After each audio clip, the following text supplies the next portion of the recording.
जिला कांग्रेस कमेटी के अध्यक्ष आजाद बहादुर सिंह द्वारा नदियों में किए जा रहे उत्खनन को लेकर विचार व्यक्त करते हैं।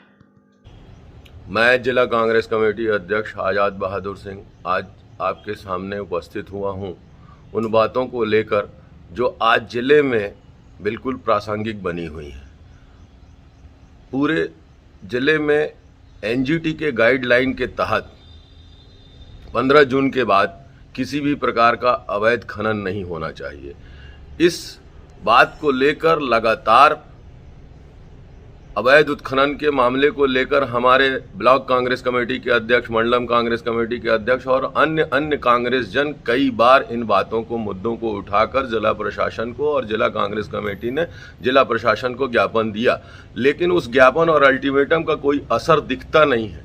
इसलिए नहीं दिखता कि अब तो ये बात सीधे सीधे सामने आ रही है कि निश्चित पूरे रसूखदार लोग जो भारतीय जनता पार्टी के सरकार में सम्मिलित हैं, वो रसूखदार लोग जो जिला प्रशासन में सम्मिलित हैं, वो सब निश्चित न कहीं उनका संरक्षण है। तब तो इतना खुले रूप में आज कई पत्रकार साथियों का, ये इवन भारतीय जनता पार्टी के मंडलम अध्यक्ष तक ने इस बातों को उठाया। पौड़ी की बात को लेकर, मसीरा की बात को लेकर, तमाम जिले में बुढ़ार के आसपास चाका हो, खमरौंद हो, बटली घाट हो, इधर जरवाही हो, सोनटोला हो, तब हर जगह की स्थितियां कुछ इसी प्रकार की हैं। मैं साथियों आज आपके सामने जिला प्रशासन और भारतीय जनता पार्टी के उन शासनधारियों के सामने मैं गड़गड़ाना नहीं चाहता, लेकिन मैं आम जनता के सामने ये बात रखना चाहता हूं, चाहे हमारे कांग्रेस के सभी साथीगण हो या वो जागरूक पत्रकार साथी जो हमेशा से इन बातों को उठाते चले आए हैं। साथियों, सबसे बड़ी बात तो ये है, हम जिले के आम जनों से अपील करना चाहते हैं कि जिले के तमाम हमारे जो साथी हैं जिन्होंने अपना मत देकर एक शक्ति दी है इस पार्टी को और इस पार्टी के नुमाइंदों को, विधायकों को, सांसदों को सरकार बनाने का, सरकार बनने के बाद रसूखदार हो गए उस पार्टी के पदाधिकारी गण।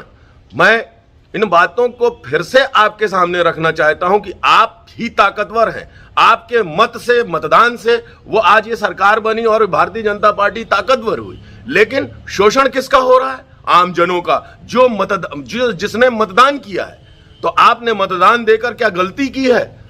आज भारतीय जनता पार्टी के लोग चाहे जिस भी रूप में हो, आज रेत शहडोल में यदि महंगी मिल रही है अपने बगल के नाले से, बगल के नदी से, तो वो क्यों? ये कोई पूछता नहीं है कि आपने भारतीय जनता पार्टी को वोट दी है तो मैं आपको रेत सस्ती दूं। आज इन्हीं बातों को हम कुछ पिछले तबकों में देखें तो चाहे लॉकडाउन का मामला हो, चाहे जो भी शासकीय योजना का मामला हो, मेड़बंधान का मामला हो, चाहे मनरेगा के मामले हो, मनरेगा में भी इसी प्रकार से जॉब कार्डधारियों को या मजदूरों को जो सीधा फायदा मिलना चाहिए वो न मिलकर मशीनधारियों को या कैपिटलिस्टों को मिला। मैं ये कहना चाहता हूं कि जिला प्रशासन या हमारे सत्ता में बैठे लोग इतने अंधे हो चुके हैं कि यदि आप जन जन की आवाज नहीं उठेगी तो हम आपका इसी तरह से चीरहरण होता रहेगा, आम जनता का चीरहरण होता रहेगा। साथियों, आज ये अट्टालिकाएं जो बनी हुई हैं, जो अवैध धंधों से अपने इतने बड़े और किसी न किसी रूप में कहीं न कहीं किसी भी पार्टी को प्रभावित करने का अधिकार इसलिए रखते हैं क्योंकि उनके हाथ में कैपिटल है, उनके हाथ में धन है, धन संपदा है। तो धन संपदा वालों की चलेगी कि आम जन समूह की चलेगी? मैं ये जानना चाहता हूं। आम जन समूह के कारण ही मतदान से, बहुमत के आधार पर यह सरकार बनी और इस सरकार में बैठकर लोग जो बहुमत देने वाले आम जन लोग हैं, जनता के लोग हैं, वो उनका शोषण कर रहे हैं। आज जिस तरह से ग्राम पंचायतों में प्रधानमंत्री आवास योजना को लेकर बात उठी, जिस पत्रकार ने उठाई या जागरूक नागरिक ने उठाई या जागरूक नेता ने उठाई, उसके खिलाफ कहीं ना कहीं कोई मुकदमा। मेडिकल कॉलेज में इस तरह से जो वहां पर जो भर्रेशाही हो रही थी, उन बातों को उठाने वाले पत्रकार के खिलाफ मुकदमा। आज ये कहीं नहीं है। और भारतीय जनता पार्टी में बैठे लोग, चाहे मंडलम अध्यक्ष हो, चाहे विधायक सांसद के करीबी हो, या प्रदेश में देखें तो विधायक सांसद के प्रतिनिधि लोग कालाबाजारी कर रहे हैं इस दौर में, जबकि रेमडेसिविर और तमाम चीजों की बेड को लेकर, ऑक्सीजन बेड को लेकर टोटा पड़ा हुआ था। इन बातों को लेकर वो लोग कालाबाजारी कर रहे थे। साथियों, मैं उन सब बातों की ओर इंगित इसलिए कर रहा हूं कि आप सबके हाथ में ताकत है। हम अपने कांग्रेस के उन साथियों को जो लगातार, चाहे जिले के पदाधिकारी हों, प्रदेश के पदाधिकारी हों, चाहे ब्लॉक के पदाधिकारी हों, मंडलम के पदाधिकारी हों या ग्राम पंचायत लेवल पर हों, उन लोगों ने समय समय पर इंगित किया, लेकिन जिला प्रशासन के कान में जूं नहीं रेंग रही है। इसलिए नहीं रेंग रही है कि वो कहीं न कहीं प्रभावित हैं। मैं साथियों, आप साथियों से अनुरोध करना चाहता हूं कि आप सब आगे आए, आम जन आए, हम सब नेतृत्व करने को तैयार हैं, पहली लाठी खाने को तैयार हैं। लेकिन इस प्रकार के कोई भी अवैध काम,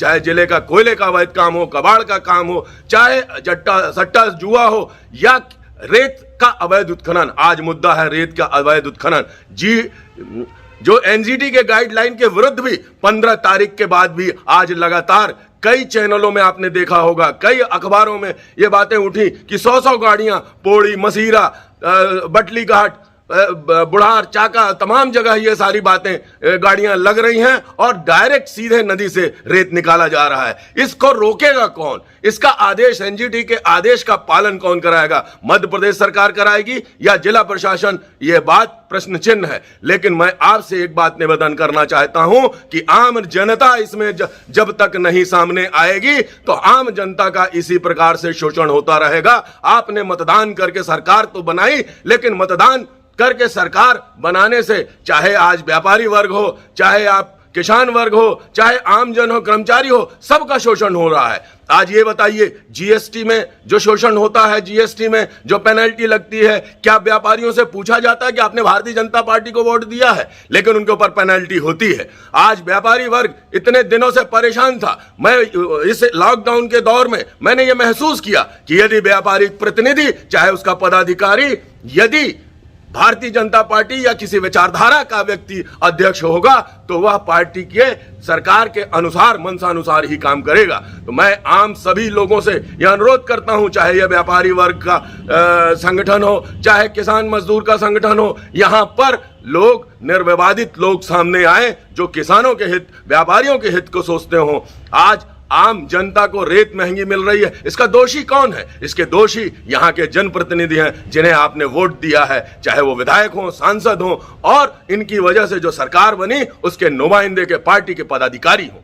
मैं फिर आपके साथ एक बातें शेयर करना चाहता हूं कि जब तक इनके कामों को, चाहे वो पोकलेन मशीन आज भी उतरी हुई है, आज भी डंपर्स, डग्गियां खड़ी होती हैं, यदि इनके चक्कों को जाम नहीं किया गया, इनके चक्कों को रोका नहीं गया, उनके पोकलेन मशीनों को आम जनता, वहां की ग्रामीण जनता, वहां के सभी लोग मिलकर यदि उसको नहीं रोकेंगे, तब तक इनकी भर्रेशाही चलती रहेगी और इनकी तानाशाही, भर्रेशाही, हम सबके शोषण से इनकी तिजोरियां भरती रहेंगी। साथियों, आप सबको आगे आने की आवश्यकता है। चाहे प्रशासन हो, चाहे सरकार हो, वह निश्चित न्याय के आगे झुकेगी। अन्याय और अवैध कामों को कभी हम मंजूरी नहीं देंगे। जय हिंद, जय भारत।